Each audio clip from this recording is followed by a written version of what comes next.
ஆவணி மாத பௌர்ணமி கிரிவலம் இன்றைக்கி வந்து ஆகஸ்ட் 27 காலையில் 9:30 மணிக்கு வந்து பௌர்ணமி ஸ்டார்ட் ஆகுது. நாளைக்கு காலையில் வரைக்குமே பௌர்ணமி இருக்கும். பக்தர்கள் அதிகமாக இப்போ தான் வர ஆரம்பிக்கிறாங்க. ஒரு கிரிவலம் வந்துடலாம் அப்படின்னு சொல்லிட்டு டைம் இல்லை, அதனால் வண்டியிலே போகலாம் அப்படின்னு சொல்லிட்டு காலையிலே பெரிய கோயிலாண்ட வந்துட்டு ராஜகோபுரத்தாண்டேருந்து பார்த்து சாமி கும்பிட்டுட்டு அப்படியே மலை சுற்ற ஆரம்பிச்சிட்டோம். வண்டியிலே போகலான்னு சொல்லிட்டு வந்துட்டோம். காலையிலே வந்து வெயில் ரொம்ப அதிகமாக இருக்குது. பக்தர்கள் வந்து அப்படியே கிரிவலம் வர ஆரம்பிச்சிட்டாங்க. இப்போயே கொஞ்சம் கொஞ்சமாக போக போக பக்தர்கள் கூட்டம் அதிகமாகும். இன்றைக்கி சாயந்தரம் வரைக்குமே கூட்டம் கம்மியாக தான் இருக்கும். ஒரு 5 மணிக்கு 6 மணிக்கு மேலே தான் பக்தர்கள் கூட்டம் ரொம்ப அதிகமாக இருக்கும். ஏன்னா வெயில் அந்தளவுக்கு அதிகமாக இருக்குது. ரோடுமே ரொம்ப சூடாக இருக்கும். பக்தர்களுக்கு ரொம்ப அவதியாக இருக்கும். அதனால் நைட்டுக்கு தான் அதிக பக்தர்கள் வருவாங்க மலை சுற்றுறதுக்கு. நாளைக்கு காலையில் பார்த்திங்க அப்படின்னாக்கா இந்த ரோடு ஃபுல்லாக பக்தர்களாக இருக்கும். 2 சைடுமே சாயந்தரத்துலேருந்து அப்படி தான் இருக்கும். ஒரு 5 மணி ஆகிட்டாலே பக்தர்கள் கூட்டம் ரொம்ப அதிகமாகிடும். வாங்க அப்படியே மலையை சுற்றிட்டு சாமியை பார்த்துட்டு அப்படியே போகலாம்.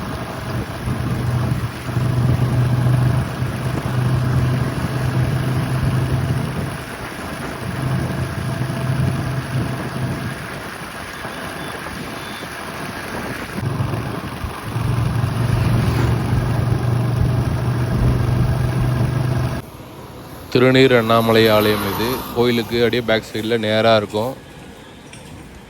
கரெக்டாக இங்கேருந்து பாதி தூரம் வருவாங்க. இந்த தூரம் வந்துட்டீங்க அப்படின்னாக்கா மலை சுற்றுற வழியில் பாதி தூரம் வந்ததாக அர்த்தம். இதுலேருந்து பாதி தூரம் மலை சுற்றிங்க அப்படின்னா திருப்பி பெரிய கோயில் போயிடலாம். திருநேர் அண்ணாமலை கோவில் இதுதான்.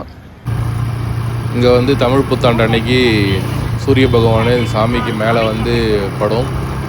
இன்றைக்கி ஒரு நாள் மட்டும் இங்கே ரொம்ப பிரசித்தி பெற்றதாக இருக்கும். இந்த கோயில் உள்ள சாமி மேலே வந்து சூரிய ஒளி படும்.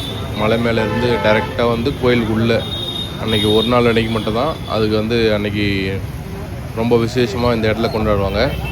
அப்படியே வந்துட்டு இருக்கும்போது பாதி வழியில் வந்தோடனே வள்ளலார் ஆசிரமத்தாண்ட வந்தோடனே அன்னதானம் போட ஆரம்பிச்சிட்டாங்க.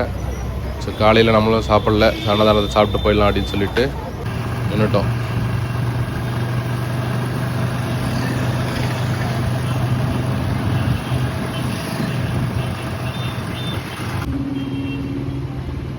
மதியானம் 2 மணி வெயில்.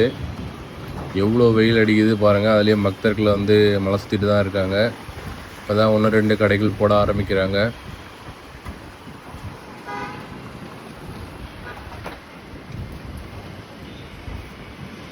நிறைய பக்தர்கள் வந்து வெயிலுமே மலை சுற்றுறாங்க. காலைல சாக்ஸ் போட்டு சுற்றுறாங்க.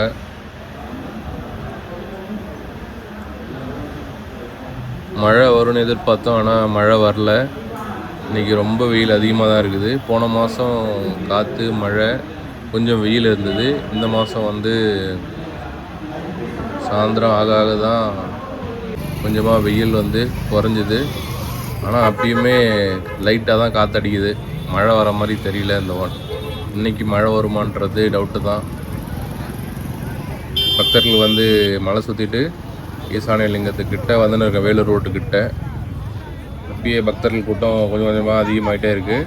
இன்னும் போக போக நைட் ஆகும்போது பக்தர்கள் கூட்டம் ரொம்ப அதிகமாக இருக்கும்.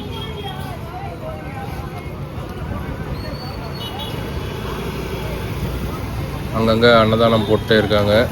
பக்தர்கள் வாங்கி சாப்பிட்டுட்டு மலை சுற்றுங்க. ஆனால் ஒரு மலை சுற்றும் போது எதுவுமே சாப்பிடக்கூடாது அப்படின்னு சொல்லுவாங்க. உப்பு போட்டது இந்த சோடா மட்டும் குடிப்பாங்க ஒருத்தர் 2 பேர். நிறைய பேர் வந்து மலை சுற்றுற வரைக்குமே அன்னதானம் சாப்பிடாமலே வருவாங்க. பழைய பேருந்து நிலையம் இப்போதைக்கு இதை பார்க்கிங் ஆக்கி வச்சுருக்காங்க. புதிய பேருந்து நிலையத்தில் எல்லா பஸ்ஸுமே அங்கே மாற்றிட்டாங்க.